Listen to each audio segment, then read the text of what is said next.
ಪ್ರಥಮವಾಗಿ ತರ್ತಾ ಬಹುಶಃ ಆ ಒಂದು ಭಾವನಾತ್ಮಕ ಸಂಬಂಧದಲ್ಲೇ ಇವತ್ತಿನ ಈ ಕಾರ್ಯಕ್ರಮದಲ್ಲಿ ಅವರು ಭಾಗವಹಿಸಿದ್ದಾರೆ. ಮನಸ್ಸು ತುಂಬಿ ಮಾತನಾಡಿದ್ದಾರೆ. ಈ ಸಭೆಯಲ್ಲಿ ನೀವು ಸಹ ಅವರ ಭಾವನೆಗಳನ್ನು ಇಂಗ್ಲಿಷ್ನ ಭಾಷೆಯಲ್ಲಿ ಮಾತನಾಡಿದ್ರು ಸಮಚಿತವಾಗಿ ಕೇಳಿದ್ದೀರಿ ಮುಕ್ತವಾಗಿ. ಇವತ್ತಿನ ಈ ಒಂದು ಕಾರ್ಯಕ್ರಮದ ವೇದಿಕೆ ಮೇಲೆ ಹಲವಾರು ನಮ್ಮ ಕಂಪನಿಗಳ ಮಾಲೀಕರೇನಿದ್ದಾರೆ, ಅಲ್ಲಿ ಕೆಲಸ ಮಾಡ್ತಕ್ಕಂಥ ಸಿಇಒಗಳೇನಿದ್ದಾರೆ, ಅವರೆಲ್ಲ ಈ ವೇದಿಕೆ ಮೇಲಿದ್ದಾರೆ. ವಿಶೇಷವಾಗಿ ನನ್ನ ಇಲಾಖೆಗೆ ಸೇರಿರ್ತಕ್ಕಂಥ ಸ್ಟೀಲ್ ಅಥಾರಿಟಿ ಆಫ್ ಇಂಡಿಯಾ, ನಮ್ಮ TVS ಕಂಪನಿಯ ಸಿಇಒಗಳು, ಇನ್ಫೋಸಿಸ್ ಕಂಪನಿಯ ಸಿಇಒಗಳಿರ್ಬೋದು, ಜವಾಬ್ದಾರಿ ಸ್ಥಾನದಲ್ಲಿರ್ತಕ್ಕಂಥವರು, ನಮ್ಮ HMTಯ CMD ಇರ್ಬೋದು, ನಮ್ಮ ಹಿಂದೂಜಾ ಕಂಪನಿಯ ವ್ಯಕ್ತಿಗಳಿರ್ಬೋದು, ಹೀಗೆ ಹಲವಾರು ನಾಡಿನಲ್ಲಿ ಹಲವಾರು ರೀತಿಯ ಸೇವೆಯನ್ನು ಸಲ್ಲಿಸ್ತಾ ಇರತಕ್ಕಂಥ ಪ್ರಮುಖರಿಗೆ ಸನ್ಮಾನವನ್ನು ಸಹ ಈ ವೇದಿಕೆ ಮೇಲೆ ಮಾಡಲಿಕ್ಕೆ ಕಾರಣ, ಅಲ್ಲಿ ನನಗೆ ಬಹಳ ಅತ್ಯಂತ ಪ್ರಿಯವಾಗಿರ್ತಕ್ಕಂಥವ್ರು ಸುಮಾರು 380ಕ್ಕೂ ಹೆಚ್ಚಿನ ನನ್ನ ವಿಕಲಚೇತನ ಅಣ್ಣ ತಮ್ಮಂದರೇನಿದ್ದಾರೆ, ಕಳೆದ 1 ವರ್ಷದಿಂದ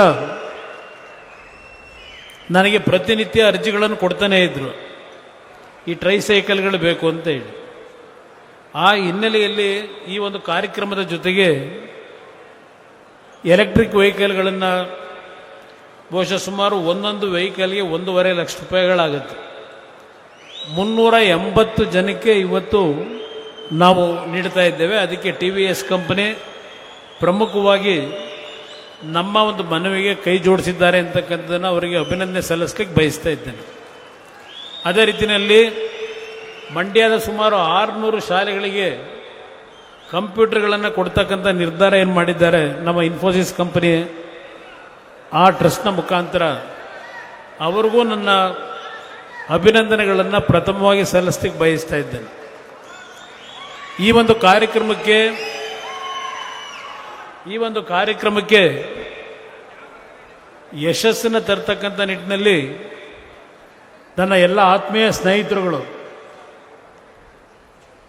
ಪುಟ್ಟರಾಜು ಅವರು, ತಮ್ಮಣ್ಣ ಅವರು, ಮಂಜು ಅವರು, ಅಲ್ಲಿಂದ ರಾಮಚಂದ್ರ ಅವರು, ಸುರೇಶ್ ಗೌಡರು, ಅಂದಾನಿ ಅವರು, ಇವರೆಲ್ಲರೂ ಬಹುಶಃ ನಿಮಗೆ ಸ್ವಲ್ಪ ತೊಂದರೆ ಕೊಟ್ಟಿದ್ದಾರೆ ಇವತ್ತು. ಆದರೆ ಅದನ್ನು ತೊಂದರೆ ಅನ್ಕೊಳ್ಳೋದು ಬೇಡ. ನಾನು ನಿಮ್ಮ ಜೊತೆಯಲ್ಲಿ ಕೆಲವು ನನ್ನ ಭಾವನೆಗಳನ್ನು ವ್ಯಕ್ತಪಡಿಸ್ತಕ್ಕಂಥದ್ದಕ್ಕೆ ಅವರು ನಿಮ್ಮಗಳನ್ನು ಈ ಒಂದು ಸಮಾರಂಭಕ್ಕೆ ಆಹ್ವಾನ ಕೊಟ್ಟಿದ್ದಾರೆ. ಪುಟ್ಟರಾಜವರು ಮಾತನಾಡಬೇಕಾದರೆ ಒಂದು ಮಾತು ಹೇಳುದು, ನಾನು ಪ್ರಥಮವಾಗಿ ನಿಮ್ಮೆಲ್ಲರಿಗೆ ಮುಂದಿನ ವಾರ ಬರ್ತಕ್ಕಂಥ ಯುಗಾದಿ ಹಬ್ಬದ ಶುಭಾಶಯಗಳನ್ನು ಕೋರ್ತಾ, ಈ ವರ್ಷ ಯಾವುದೇ ರೀತಿಯಲ್ಲಿ ನಮ್ಮ ರೈತ ಬಂಧುಗಳಿಗೆ ಅವರ ಕೃಷಿ ಚಟುವಟಿಕೆಗಳಿಗೆ ಸಮಸ್ಯೆಗಳಿಲ್ಲದೆ ಸಮೃದ್ಧಿಯಾಗಿ ನಮ್ಮ ರೈತರು ಬದುಕಬೇಕು ಅಂತಕ್ಕಂಥ ಪ್ರಾರ್ಥನೆಯನ್ನು ಇವತ್ತು ತಾಯಿ ಚಾಮುಂಡೇಶ್ವರಿಗೆ ನಾನು ಪ್ರಾರ್ಥನೆಯನ್ನು ಸಲ್ಲಿಸಿ, ಈ ಕಾರ್ಯಕ್ರಮವನ್ನು ತಾವೆಲ್ಲ ಏನಿವತ್ತು ಯಶಸ್ಸುಗೊಳಿಸಿದ್ದೀರಿ, ಎಲ್ಲ ನನ್ನ ತಂದೆ ತಾಯಂದಿರು, ಎಲ್ಲ ನನ್ನ ಸಹೋದರ ಸಹೋದರಿಯರಿಗೆ ನನ್ನ ಗೌರವಪೂರ್ವಕವಾದ ವಂದನೆಗಳನ್ನು ಸಲ್ಲಿಸಲಿಕ್ಕೆ ಬಯಸ್ತಾ ಇದ್ದೇನೆ.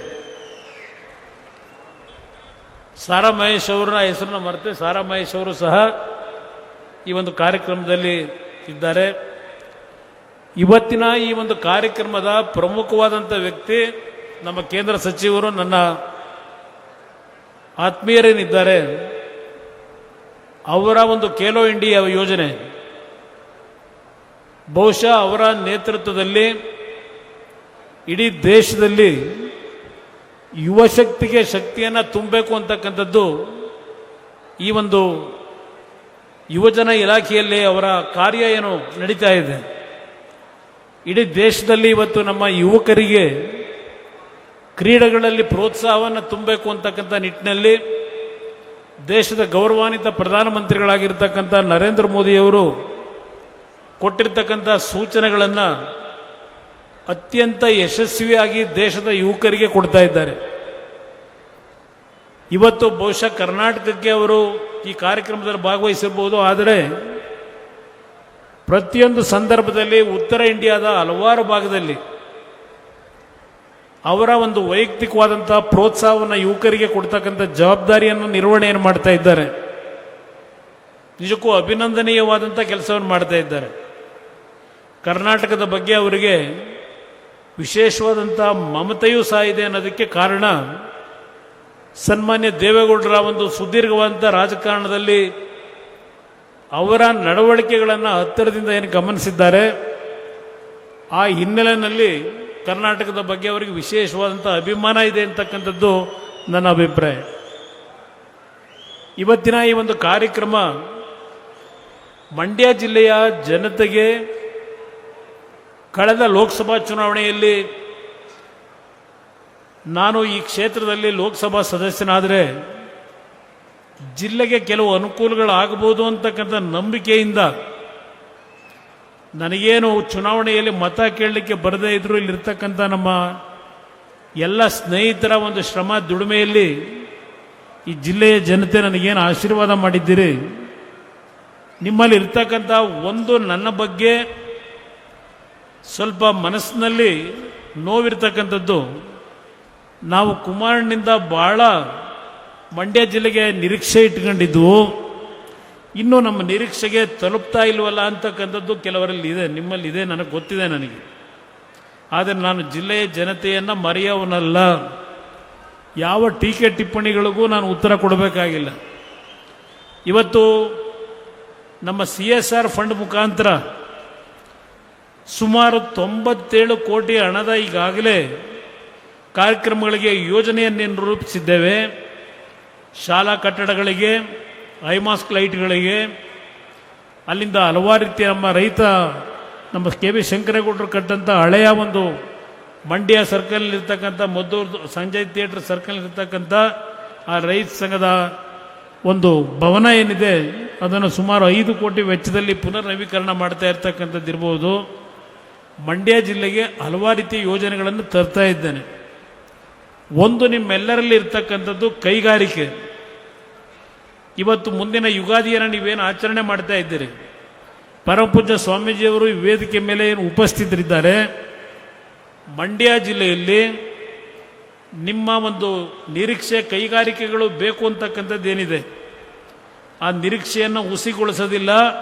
ಪ್ರಾಮಾಣಿಕವಾಗಿ ಮಂಡ್ಯ ಜಿಲ್ಲೆ ಅಷ್ಟೇ ಅಲ್ಲ, ಮಂಡ್ಯ ಜಿಲ್ಲೆಯ ಅಕ್ಕಪಕ್ಕದ ಜಿಲ್ಲೆಗಳ ಯುವಕರಿಗೂ ಸಹ ಉದ್ಯೋಗಗಳನ್ನು ಕೊಡ್ತಕ್ಕಂಥ ನಿಟ್ಟಿನಲ್ಲಿ ಈಗಾಗಲೇ ಕೇಂದ್ರ ಸರ್ಕಾರದ ನಮ್ಮ ಇಲಾಖೆಯಿಂದಲೇ ನಮ್ಮ ಅಧಿಕಾರಿಗಳನ್ನು ಮನವೊಲಿಸಿ ಇವತ್ತು ಯಾವೊಂದು ಟೆಸ್ಟಿಂಗ್ ಸೆಂಟರ್ ಇದೆ ಆಟೋಮೊಬೈಲ್ ಇಂಡಸ್ಟ್ರಿನಲ್ಲಿ, ಅದನ್ನು ಇವತ್ತು ಮಂಡ್ಯ ಜಿಲ್ಲೆಯಲ್ಲೇ ತರಬೇಕು ಅಂತ ಹೇಳಿ ಈಗೇನು ನಮ್ಮ ಸ್ವಾಮೀಜಿಯವರು ಸ್ಟಾರ್ಟಪ್ಗಳ ಬಗ್ಗೆ ಹೇಳ್ತಾ ಇದ್ರು, ಹಲವಾರು ಇತ್ತೀಚಿನ ದಿನಗಳಲ್ಲಿ ಇನ್ನೂ ಸ್ಟಾರ್ಟಪ್ ಕಂಪನಿಗಳನ್ನು ಪ್ರಾರಂಭ ಮಾಡಬೇಕು ಅಂತಕ್ಕಂಥ ನಿಟ್ಟಿನಲ್ಲಿ ನಾನು ಮುಂದೆ ಏನು ಚರ್ಚೆ ಮಾಡ್ತಾ ಇದ್ದಾರೆ.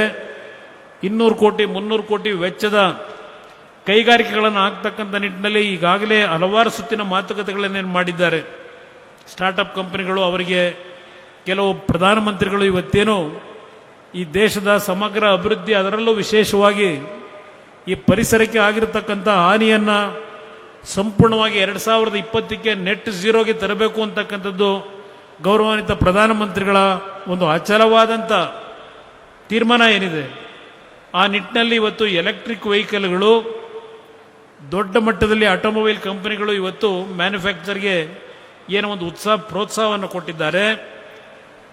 ಮಂಡ್ಯ ಜಿಲ್ಲೆಯಲ್ಲಿ ಆ ಟೆಸ್ಟಿಂಗ್ ಸೆಂಟರ್ ಒಂದೇ ಅಲ್ಲ, ಹಲವಾರು ಸ್ಟಾರ್ಟಪ್ಗಳನ್ನು ಪ್ರಾರಂಭ ಮಾಡ್ತಕ್ಕಂಥ ನಿಟ್ಟಿನಲ್ಲಿ ಈಗಾಗಲೇ ಚರ್ಚೆಯನ್ನು ಮಾಡಿದ್ದೇನೆ. ನನಗೆ ವಿಶ್ವಾಸ ಇದೆ, ಆ ತಾಯಿ ಚಾಮುಂಡೇಶ್ವರಿಯ ದಯೆ, ನಿಮ್ಮೆಲ್ಲರ ಆಶೀರ್ವಾದದಲ್ಲಿ ನಿಮ್ಮ ಆಸೆಯನ್ನು ನಾನು ನೆರವೇರಿಸ್ಕೊಡ್ತೀನಿ. ಯಾವ ಮಾತುಗಳಿಗೆ ತಾವು ಕಿವಿ ಕೊಡಬೇಡಿ. ಇವತ್ತು ಯಾವೊಂದು ARA ಮುಖಾಂತರ ಸ್ಟಾರ್ಟಪ್ ಸೆಂಟರ್ ನಮ್ಮ ಏನೋ ಒಂದು ಇದನ್ನು ಪ್ರಾರಂಭ ಮಾಡಲಿಕ್ಕೆ ಹೊರಟಿದ್ದೇವೆ, ಟೆಸ್ಟಿಂಗ್ ಸೆಂಟ್ರು, ಎಲ್ಲರೂ ಎಕ್ಸೈಟ್ ಆಗಿದ್ದಾರೆ. ಯಾಕೆಂದರೆ ಇಲ್ಲಿ ತಯಾರು ಮಾಡ್ತಕ್ಕಂಥ ವಾಹನಗಳನ್ನು ಪೂನಾಗೆ ತೆಗೆದುಕೊಂಡು ಹೋಗಬೇಕು, ಇಲ್ಲ ಚೆನ್ನೈಗೆ ಹೋಗಬೇಕು. ಇಲ್ಲಿ ಟೆಸ್ಟಿಂಗ್ ಸೆಂಟರ್ ಇಲ್ಲ.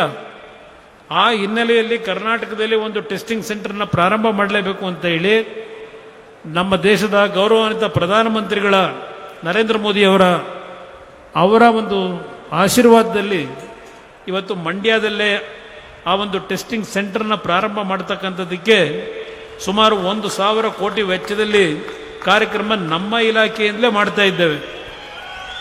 ಅದರ ಮುಖಾಂತರ ಹಲವಾರು ಕೈಗಾರಿಕೆಗಳನ್ನು ತರಲಿಕ್ಕೆ ಸಾಧ್ಯ ಇದೆ. MSME ಕಂಪನಿಗಳನ್ನು ಈಗಾಗಲೇ ಚರ್ಚೆ ಮಾಡಿದ್ದೇವೆ. ಅವರಿಗೆ ಪ್ರೋತ್ಸಾಹ ಕೊಟ್ಟು ನೀವೇನು ದೇವೇಗೌಡರ ಬಗ್ಗೆ ನನ್ನ ಬಗ್ಗೆ ಅಭಿಮಾನ ಇಟ್ಟು ನಾನು ಹಳ್ಳಿಗಳಿಗೆ ಬರದೇ ಇದ್ದರೂ ಅಷ್ಟು ದೊಡ್ಡ ಬಹುಮತದಲ್ಲಿ ನೀವು ಗೆಲ್ಲಿಸಿದ್ದೀರಿ. ನಿಮ್ಮ ಋಣವನ್ನು ತೀರಿಸ್ತಕ್ಕಂಥದ್ದು ನನ್ನ ಜವಾಬ್ದಾರಿ. ನಾನು ಹಿಂದೆ ಈ ಒಂದು ಮಂಡ್ಯ ಜಿಲ್ಲೆಯಲ್ಲಿ 200 ಕುಟುಂಬದಲ್ಲಿ ರೈತರ ಆತ್ಮಹತ್ಯೆ ಆದಾಗ ಪ್ರತಿ ಮನೆಗಳಿಗೆ ಭೇಟಿ ಕೊಟ್ಟಿದ್ದೇನೆ. ನಮ್ಮ ಕೈಲಾದ ಮಟ್ಟಿಗೆ ನಮ್ಮ ನಾಯಕರುಗಳೆಲ್ಲ ಸೇರಿ ನೆರವು ನೀಡಿದ್ದೇವೆ. ಆ ಸಂದರ್ಭದಲ್ಲಿ ಒಂದು ಮಾತು ಹೇಳಿದ್ದೆ, ಯಾವುದೇ ಕಾರಣಕ್ಕೂ ಆತ್ಮಹತ್ಯೆಗೆ ಶರಣಾಗಬೇಡಿ. ನಾನು ಈ ರಾಜ್ಯದಲ್ಲಿ ಪುನಃ ಅಧಿಕಾರಕ್ಕೆ ಬಂದರೆ ನಿಮ್ಮ ಸಾಲವನ್ನು ಮನ್ನಾ ಮಾಡ್ತೀನಿ ಅಂತಕ್ಕಂಥ ಹೇಳಿದೆ. ಅವತ್ತು ಆಡಳಿತ ನಡೆಸ್ತಕ್ಕಂಥವ್ರು ಹೇಳಿದ್ರು, ಎಲ್ಲಿದೆ ದುಡ್ಡು, ಎಲ್ಲಿಂದ ತರ್ತಾನೆ, ಸುಳ್ಳು ಹೇಳ್ತಾ ಇದ್ದಾನೆ, ದುಡ್ಡು ಎಲ್ಲಿಂದ ತಂದು ಇವನು ಸಾಲ ಮನ್ನಾ ಮಾಡ್ಲಿಕ್ಕೆ ಸಾಧ್ಯ, ಇವನು ಅಧಿಕಾರಕ್ಕೆ ಬರಲ್ಲ, ಏನೋ ಇವ್ರ ಅಪ್ಪನಾಣೆ ಅಧಿಕಾರಕ್ಕೆ ಬರಲ್ಲ ಅಂತಕ್ಕಂಥ ಮಾತಾಡಿದ್ರು.